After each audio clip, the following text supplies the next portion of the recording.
Hi, I'm Melissa Sigodo. I'm your host of The Space.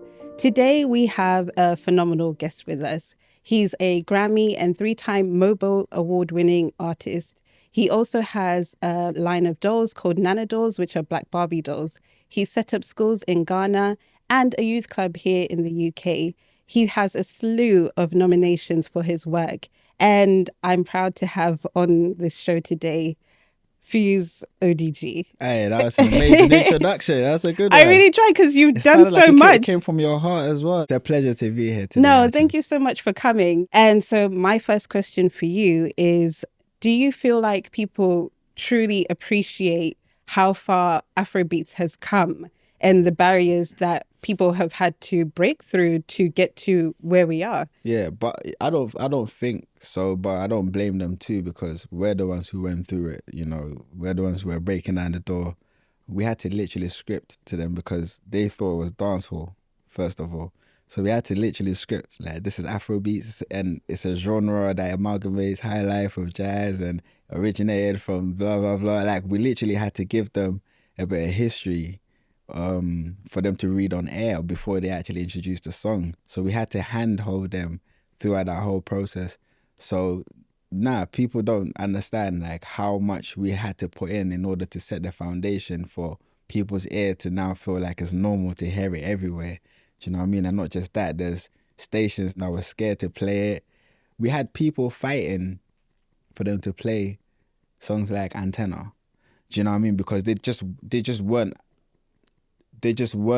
in the know for what's happening in the diaspora, in the streets. Do you know what I mean? So we had to gas them up. Do you know what I mean? Then eventually it got playlisted, and yeah, the rest is history. So there's a lot of, things that we had to do behind the scenes. But I don't blame them. If you don't know anything, you just don't know. Do you know what I mean? But there was a lot of education that we had to do in order to kind of break certain barriers and get to where we are now. Gosh, that's unbelievable. So they wanted to label it as dancehall, and then they also just didn't want to play it. But it's not they wanted to, they thought it was. Okay. Do you know what I mean? And the closest comparison was Sean Paul, to what they were hearing. Do you know what I mean? So it was just lack of education. Yeah, that's kind of crazy to me because I grew up in the era where we knew Yahoos, Listen, of course, like to us, it was just normal. I was hearing amazing music coming from Ghana, Nigeria already. Do you know what I mean? So to me, it wasn't anything new. I was just inspired by what my trip to Ghana, and I was just making Afrobeats from what I was inspired by. So for me, there was loads of bangers out there.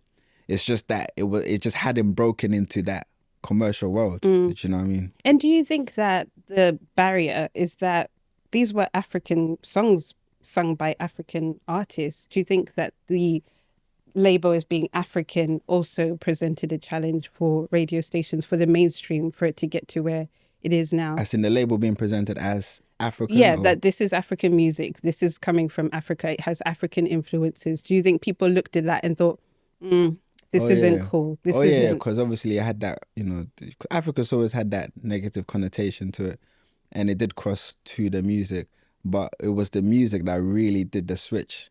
Do you know what I mean? Once they actually heard the music, they're like, oh, this is different. Like, the synths that I'm hearing is different from the usual traditional kind of sounds. The modern Afrobeats was really, it was just really different. It amalgamated different genres, but with the African groove behind it. So, yeah, although, they were scared of the fact that it was labeled Afrobeats and they didn't know what it was. But when you hear the sound, it's undeniable. Like, it just moves you. And that's one thing that our music did. Like, whenever they would play it, the amount of people that would comment and, message and call the shows, like, they loved it. And it will shoot.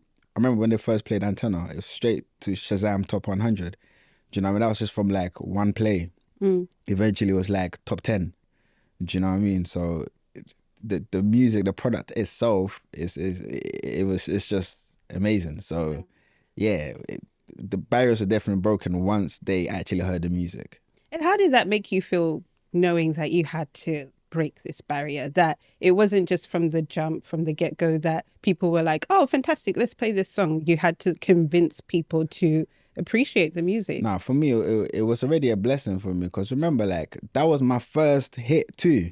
So I was already blessed from traveling across the continent and performing all over the place. So I was already gassed in success anyway. So for me, yes, you get frustrated for a minute, but I was already, you know, grateful for how far we've already come. Do you know what I mean? Because we had the blessing of being able to travel across the continent. Then that's how This Is New Africa, you know, was birthed, because we felt like it was a whole new Africa that we experienced. Yes, we got frustrated that we had to keep fighting these people to play the music because everybody else is enjoying it. Why don't you think your audience will enjoy it? But at the same time, I was grateful for the journey, because we knew that we was doing something that was going to change the course of history for Afrobeats. Do you know what I mean? So it was a major blessing. At the same time, it was a pleasure to be in that position to, you know, break the barriers. How did you decide that you wanted to pursue music? Oh yeah, I've always done music. It's just always been in my system. I always used to have people come to my house, to my actual bedroom. I had a mic on the wall. That's how we used to record. The whole neighborhood used to come to my room to record. From there, we decided to, like, you know what, like, there's not enough space in this room. Let's take it to a community center. And that's how the youth project actually started. So music has always been something I've been passionate about. It's just something that just helps me, you know, it's meditational for me, it's therapy. And it's something that, yeah, I just love to do. So I haven't done anything else. Like, I went to university, I got a business management degree.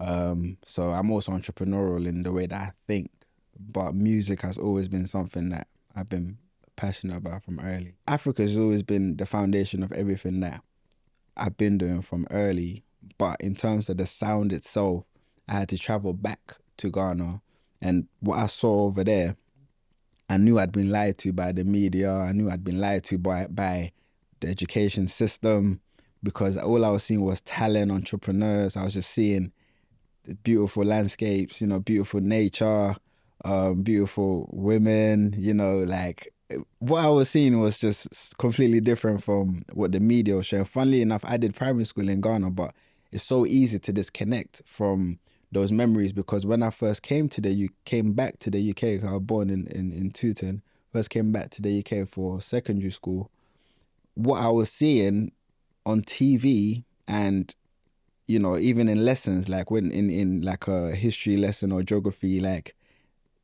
what they would show that, you know, was anything to do with Africa was so negative that I just didn't want to be African in secondary school. Just fell back in love, you know, with my culture. I fell back in love with myself, and the mission just became purposeful, and it was for us to just see ourselves different and love ourselves, and for other people to see us in a different light as well. And if you take me back to those times where you felt like you wanted to disassociate yourself from being Ghanaian, because I mean, now you are so proud, you're fiercely proud of your upbringing, your heritage. But those times where you didn't want to be associated with being Ghanaian and you wanted to be associated with being British, what was that like for you? Would you just, because you said you had an accent, were you trying to speak differently? It was secondary school where people were just making fun of my accent. I was having a lot of fights, you know, just because of my accent and how I even looked. You know, people were cussing, big nose, big lips, like, yeah. Like, I'd end up having so many fights. So you just want to blend in. So there was even an African look that people were and it wasn't just coming from non-Africans. It was actually coming from black people who, you know, were Caribbean. Do you know what I mean? I had a lot of fights with, you know, Jamaican, you know, boys in school because they didn't see themselves as African. I see you, you look like me, but you're saying you're not like me. You know, you're saying you're more British than African, but I see you as African. Do you know what I mean? And especially growing up in Ghana, where I'm looking at you and you look like one of my guys that I went to primary school with, but you're just acting like you're so different, cussing Africa, but you look like you're from Africa. So definitely, like, it was crazy. Just, it was a big shock seeing black people fighting black people, because and then seeing Africans pretending to be Caribbean. And I ended up doing the same thing, because I'm not pretending to be Caribbean because it was too late for me. Like, my big lips, big nose, like, accent, like, I couldn't be nothing else but African, and I just had to fight my way through. But I had to, you know, as my accent was disappearing, I was getting more accepted in school. But then I was losing myself, and then I eventually just lost myself and became British, you know. But eventually I had to just, I just fell back in love with myself, you know. But again, it's so sad that we couldn't see ourselves as one in terms of the Caribbeans and Africans in school because of the images they were showing of Africa and how nobody wanted to associate themselves with Africa because it just was not cool to be African. But it was cool to be Caribbean, it was cool to be Jamaican. In fact, I should probably just say Jamaica because I even feel like people from Barbados pretended to be from Jamaica at the time because of dancehall music, you know, like the Sean Pauls and the Vibes Cartels were just ruling at the time. So the kids just wanted to be associated with, you know, being from that side of the world. And now it's Afrobeats that's ruling now. And now everybody's, you know, claiming African. Now Caribbeans are more receptive to, you know, wanting to be educated about where they're from because we're all from Africa. Do you know what I mean? And Afrobeats have now brought us closer together. And even my, you know, artist friends, you know, I'm a lot more closer to, you know, Jamaican artists and artists from the Caribbean like Damian Marley, Sean Paul. They're all my friends. We're having conversations about how we can build together, and that never used to happen, you know. So Afrobeats has contributed to you know, changing that narrative, and now African kids being proud of who they are. They don't need to pretend to be any other culture, you know. Yeah, it's interesting because I've had a similar experience to you. I was born in Zimbabwe and spent my primary school in Zimbabwe, and then came to the UK, went back to Zimbabwe, came back again. And yeah, when I came back, I must have had an accent, a stronger accent. And people would be like, but why do you speak English so well? Did you have lions growing up? You know, like these really stereotypical ideas of what being an African is about. And I mean, that's quite timely that you say this because obviously there is an issue that is ongoing with Bob Geldolf and Band-Aid and the fact that you don't want, 10 years ago when you were asked to be a part of this song, you turned it down and you said it didn't align with you and what your message is. And obviously this song is now coming out and there's going to be a documentary about Band-Aid. What are your thoughts on this? Yeah, to be honest, I was already going to address the fact that it's been 10 years since I said no, just to bring people's attention back to it on how far we've come since we said no, because now everybody's going to Africa, everyone's going to Ghana for Christmas, you know, Afrobeats is everywhere, you know, there's major progress since I said no to being a part of Band-Aid. So I was going to highlight, you know, all the achievements of the continent and the diaspora. Then I saw that, you know, Bob Geldof was about to actually re-release a new version of Band-Aid, and I think he's very brave to be doing that because this day and age, you know, where we're more woke in the sense that we love ourselves a lot more than we did before. So I feel like for him to still not learn from, because I had a conversation with him the time he asked me to be a part of it, and I told him that I feel like he needs to change his angle of always positioning Africa as a place of poverty, famine, war. And the lyrics were so negative. It had stuff like, there's no peace and joy in Africa this Christmas. There's death in every tear. I was just like, why is it so dark? Like, because I'm going to Ghana this Christmas. I'm confused why you're still like pushing this narrative. Like, it wasn't even the truth in the first place. But now we are the children who are now educated about who we are. And it's time for us to tell our story, because he's been telling his version of how he thinks Africa is since, you know, the 70s. And he feels like he can still do it 2014, the time he asked me. So I just told him, like, let's just change the lyrics. The caliber of artists that you've put together, we can make a hit song and still raise the money that we need to raise to help with the Ebola crisis. At the time, he was raising money for the Ebola crisis.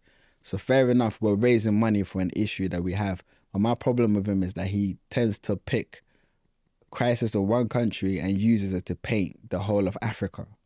And that's my issue with him. And also the fact that he's not respecting the people that are going through it. He was showing dead bodies on TV, national TV. And I gave an example of partnering with the Ghana government to launch the Year of Return, an initiative to allow people to come back home and actually just enjoy. If you're not Ghanaian, you can still come and enjoy the country. And they generated 1.9 billion for the economy, and that's just Ghana alone. So you can imagine that we want people to actually come and invest. We want development, you know, we want partnership. We don't, you know, I say we want solidarity, we don't want charity. You know, I was just trying to tell him to just change his strategy for us to do it in a way where we're still uplifting the people whilst helping them. And then 10 years later, fast forward, he still wants to do it again. And now it's not just me that he's dealing with. Now he's dealing with a whole nation of Africans who are proud of who they are. Africans who have massive pride that you are not about to talk about my country like this. We have a whole nation of warriors that he's dealing with now. And not just that, we have non-Africans who now understands everything that's happened. They go to Ghana every December and they're all now. That why, like, they're now listening to the lyrics. Like, there's no peace and joy in Africa this Christmas, and I'm going to Ghana this Christmas. What are you talking about? They're now seeing the images like, wow, is this the kind of images that you guys were showing us on TV? It's all happening now. So it's definitely a different time now, and whether he's willing to change or not, we're not willing to have it. And then that's where it's at right now. So yeah, I think what struck me, because obviously I watched the video, and you know, as a child, you grow up, you just sing the words. You're not really thinking about what it means. You're just like, do they know it's Christmas? You know, it doesn't really mean anything. But seeing the last video that was released, I think that's the one you're referring to, where there's two men in hazard suits who lift a black woman who's literally in a bra and underwear, and she's emaciated. It's so hard for me to watch that. Like, honestly, like, I can't even watch it. Like, I just look away because I'm just like, how is this happening? Like, how is he getting away with this? Like, but you know, you said as well, the impact, this is something that you feel like you were growing up and seeing these negative images coming out of Africa. The cost of that has been immense. Like, even just like me disconnecting, there's so many other people that are disconnected with being African. And there's still people now who are refusing to, they're not even thinking about, you know, investing their skills, you know, back at home in Africa, or even doing something that will benefit the community. We're serving other people because we've been indoctrinated to turn our backs on our community and serve other people and look for validation outside. And I gave an example of Dr. Jean-Jacques Moyembe, who's the Congolese that actually solved the Ebola crisis. The same crisis that Bob Geldolf raised money for was solved by an African. And he solved it because he went back to Congo. He didn't grow up in Congo like that, but he went back to Congo to serve his country. There's so many of us that have the solution inside of us, but we're not serving our people with it. So you can imagine us children disconnecting with our culture, our identity, you know, our homeland, you know, whether it's mentally or physically. Like, we've lost out in people reinvesting their skills to help us out. The only way we'll pay attention to our problems if we loved ourselves enough to recognize that actually, I see what's happening in Togo. I see what's happening in Nigeria. What can I do to help? You know, we've lost that because of initiatives like Band-Aid, because we're so disconnected from where we're from and who we are. Do you think that's really the case though? Because I think every child growing up in the UK, and maybe this was the same for you, their parents are constantly sending back money to Africa, to relatives, you know, to help, because they feel like, okay, we're in a position where maybe we earn more. Do you think that maybe there should be more of that? Because I wouldn't say that there isn't at all. There probably could be. Do you think there could be more of that? Is that what you mean? Yeah, I mean, our parents definitely, like, my mum and dad always used to send money. They still send money, you know, back home. And that's beautiful. But it needs to be more than that. It needs to be like initiatives that build skills. It needs to be schools that, you know, that teaches, you know, like our history, like that instills that self-love so we can actually build for us. Like, even in Ghana and across the continent, we still look for validation outside because our curriculum is based on the British curriculum or the American curriculum. So it needs to be more than us just sending money back, because that's just dealing with surface problems. It's a psychological battle where we need to unlearn everything that we've learned. We need to change the curriculum across the continent.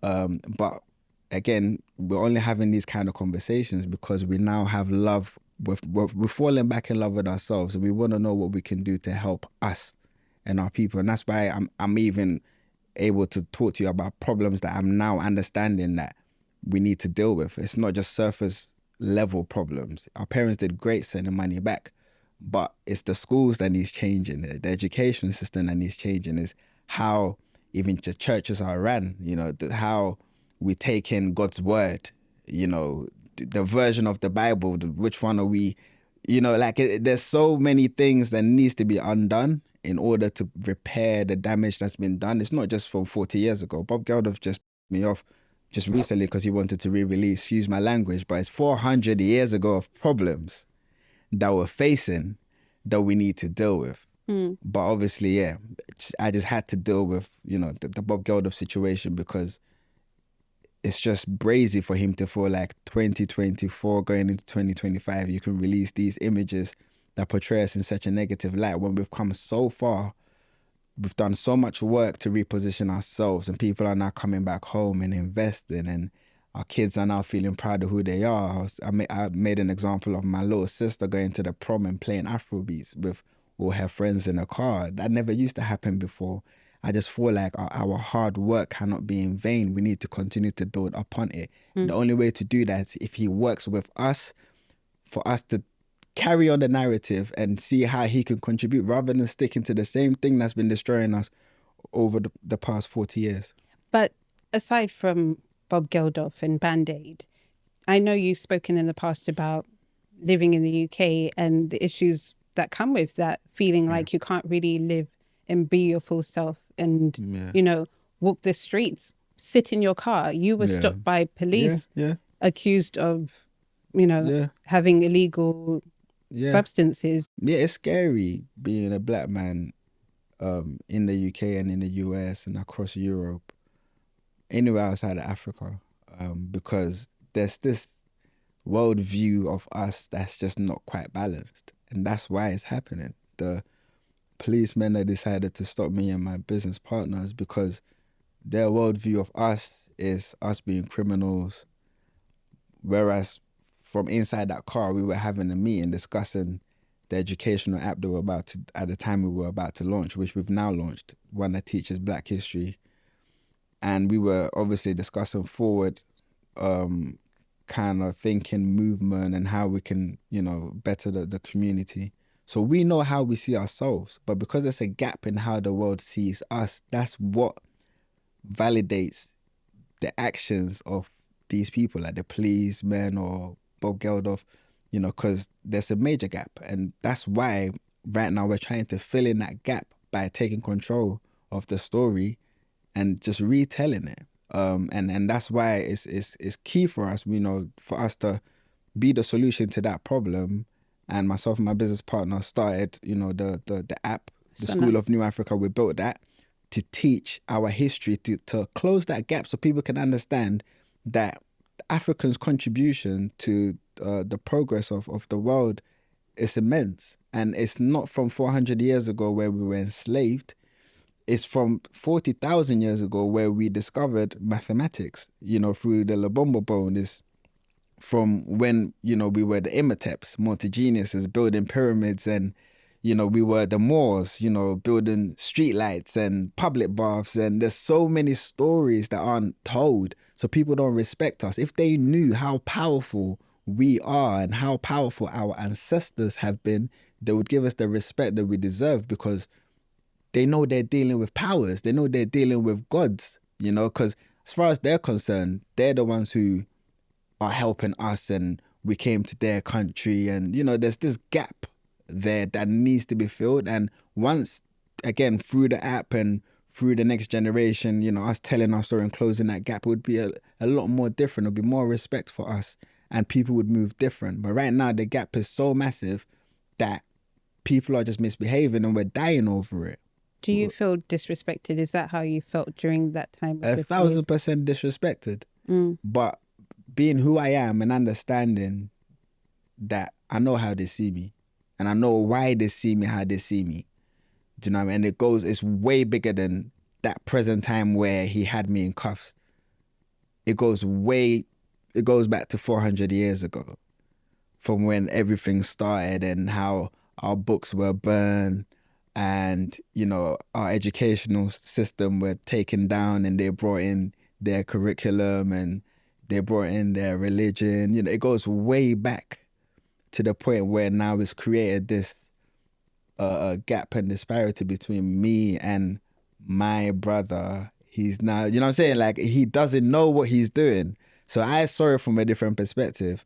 But on surface level, I'll just be like, yo, you know what I'm saying? Like, for trying to, like, you know, mess with me like that. But I was more empathetic towards him because I was like, it's ignorance that he's acting upon, you know, so you didn't think it was racism? It was 1,000% racism. But what I'm trying to say is that it's deeply rooted in a system that's normalized his behavior. Do you get it? So it goes way past him because the problem started from way back. That's now built his generation of racist people. But what I'm trying to say is that it goes past the now. So I was more forgiving of his actions, even though I was not happy. Do you know what I mean? And that's why for us, we're not just tackling on surface level. It's not about me just talking to him and trying to get him to understand my perspective. It's about me tapping into the children's minds, the next generation minds, and making sure that they are leaders, making sure that they are powerful, so then they're ready to face the world.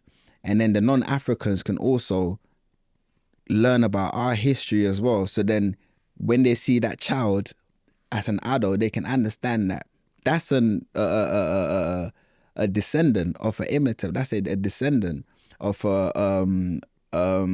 Sundiata from the Mali Empire. That's a descendant from Yasantua. We're trying to close the gap so people can view us in a different way. And that's why for us, I keep saying this is New Africa, this is New Africa. Because I just want to change the narrative, because it's not just, it's a way to just change how people see us, because how you think determines your actions, and that action determines your reality.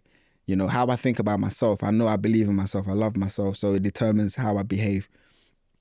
The way he thinks is very messed up, and his actions then materialized in him looking at me like a criminal, and he acted the way he acted.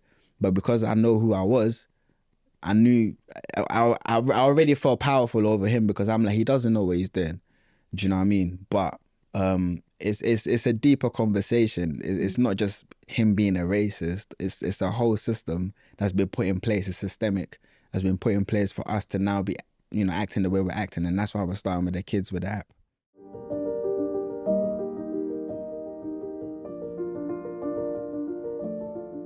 And growing up, I mean, do you feel like this confidence, having pride in being African, is that something that was instilled in you by your family? Yeah, I mean, when I was at home, it was beautiful to be able to chop jollof and our local, you know, fufu, banku, like wache, like every time I was at home, I felt at home. Do you know what I mean? For sure. But every time I stepped outside, That's I couldn't, yeah, everything changed. I couldn't be the same person I was at home. I have to now try and be British in order to get on with things. And we all do this. Like, to this day, people still put on their white voice. People still put on their white voice. Code but then, switching. you understand? So it's that needs to change for our kids. They need to be able to be themselves as they were at home. I mean, for me, I'm still myself outside the home, but I'm just talking about the average person. There's still a way where we switch in order for us to be accepted in the wider society, but it shouldn't be like that for our kids. It's tiring.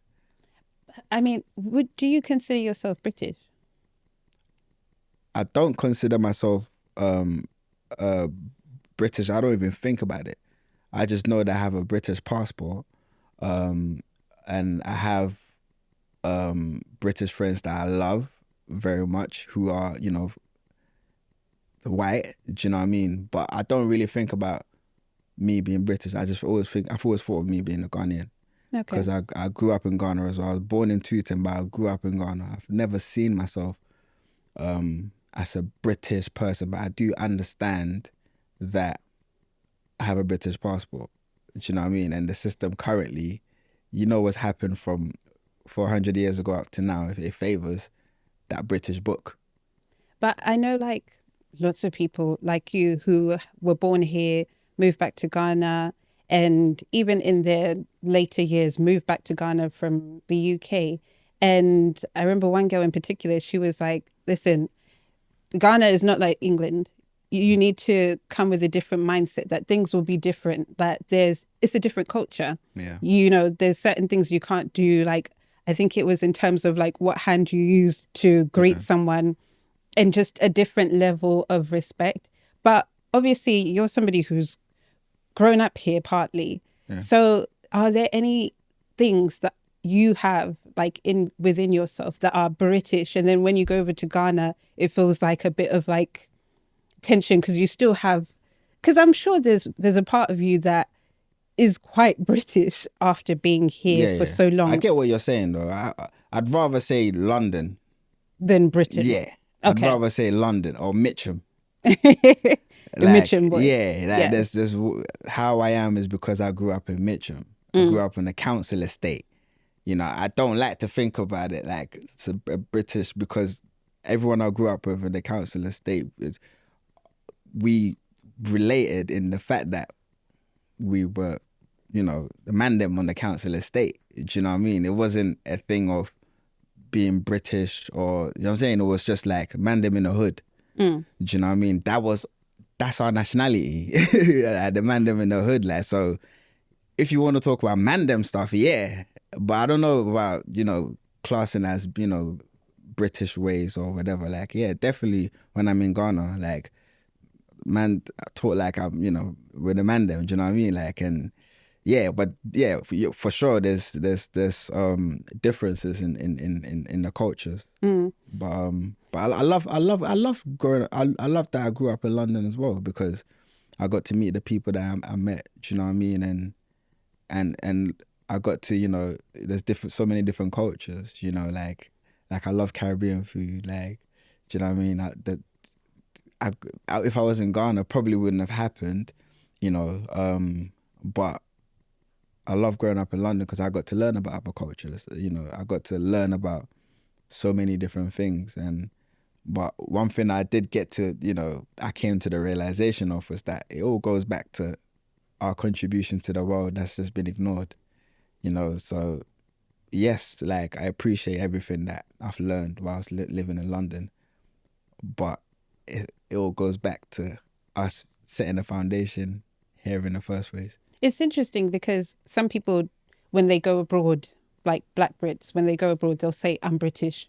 People don't say, I'm English. That's just like something people stay clear of saying. It doesn't feel, because the past was British, so yeah, naturally you just people say British, but for you say, I'm not even British. I'm London. I'm Ghanaian. Or from London, yeah. Or from London. Yeah, or from Mitcham, yeah. I don't really say I'm British. I've never actually said that before. Because I remember the first show that I did in Ghana, before anybody knew who I was when I went back. I was like, yeah, Fuse ODG. I'm from London. You know what I'm saying? And I hope you guys like this song. That's how I introduced myself. And even from that day, I realized that actually I can't actually represent London like that. I need to just represent my culture. I need to represent Ghana. That's who I am really, because I'm Ghanaian. You know what I'm saying? I appreciate the fact that, you know, I grew up in London, but I just feel like there's enough people repping London. Do you know what I mean?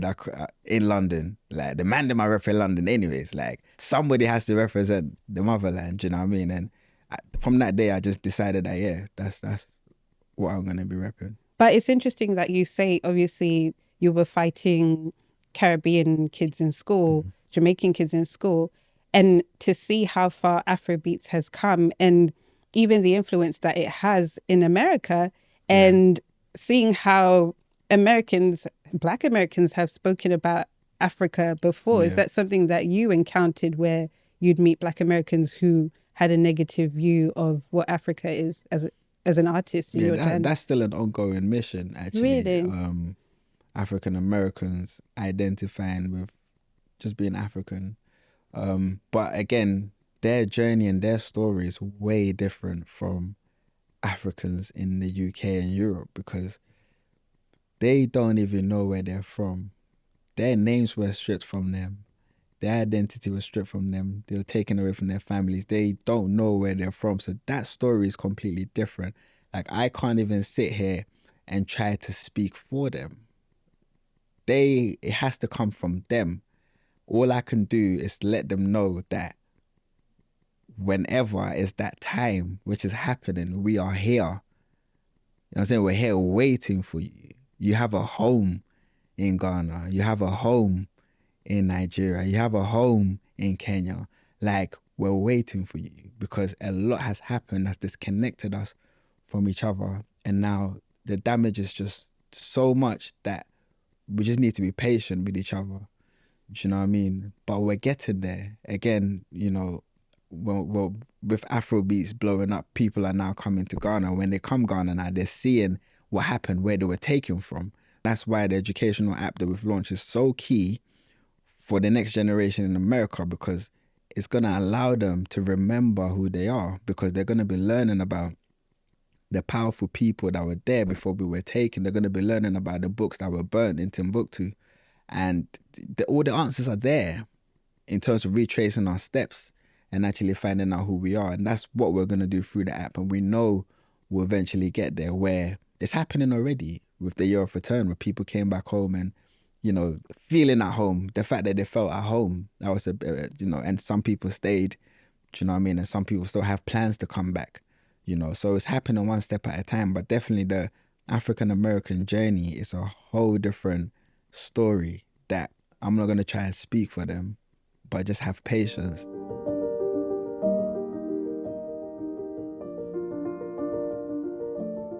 Looking at your journey and seeing how you've come so far, you know, from somebody who wasn't always proud to really being a instrumental person in terms of trying to educate young people on their history and financial literacy as well with the app.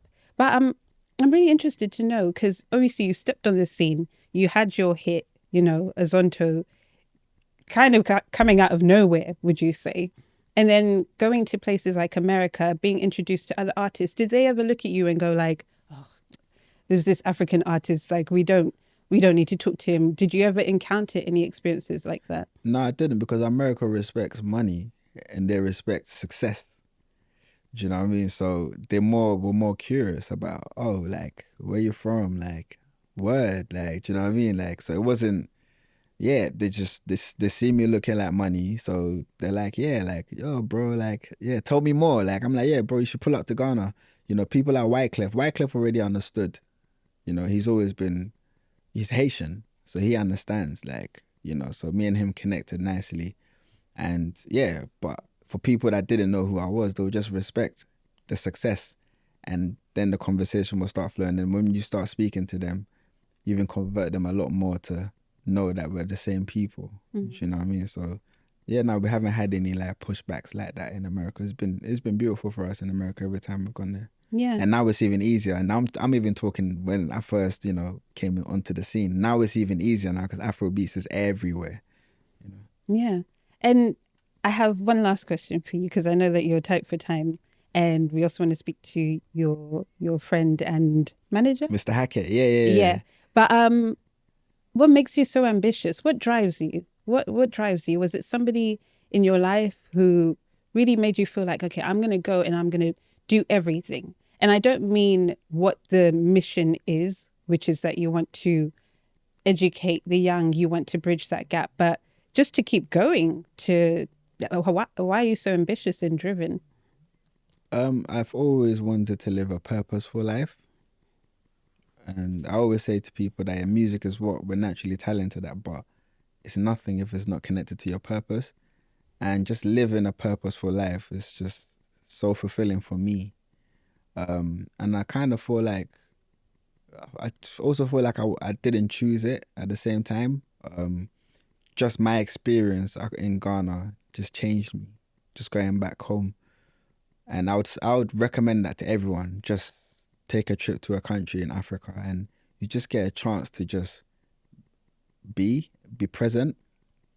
And I had that moment there, like, actually, this is where I want to be. I had that moment, and not just that, I wanted to do something to better the continent. You know, it's just my experience of being in Ghana, just like, and how much love they had for us across the continent. We're like, these are the people that we need to be fighting for, because if I hadn't come here, I wouldn't have known the joy and the talent, you know, the innovation. I wouldn't have seen any of this, you know, and that's how I gave birth to This Is New Africa, just from my travels across the continent. But prior to that, I feel like, again, I've always been a person of service. You know, when people come into my bedroom to make music, like just allowing people to just make music, me helping them make music, then taking it to the community center. You know, I just feel like, and I'm a very God-fearing person, so I also feel like when you serve, you get blessings in serving. And if we all served each other, the world would be a better place. And I feel like we're all servants, and that's how we need to be looking at life. So I've always had that perspective from early, you know, serving people. Like, I love serving my friends and my family. If everybody took care of their friends and family and their household, or just their household, the world would be a better place. So I've always been a person of service, and that being linked to that being my purpose, you know. No, I appreciate that. I really appreciate you taking the time to come here. No, thank you for and having me, speak to Melissa. me. And I'm going to Ghana next week because you apparently going I need to. Ghana No, I'm next not. But I need to buy a week? ticket now. It seems like I really need to pull go. up, yeah. Yeah.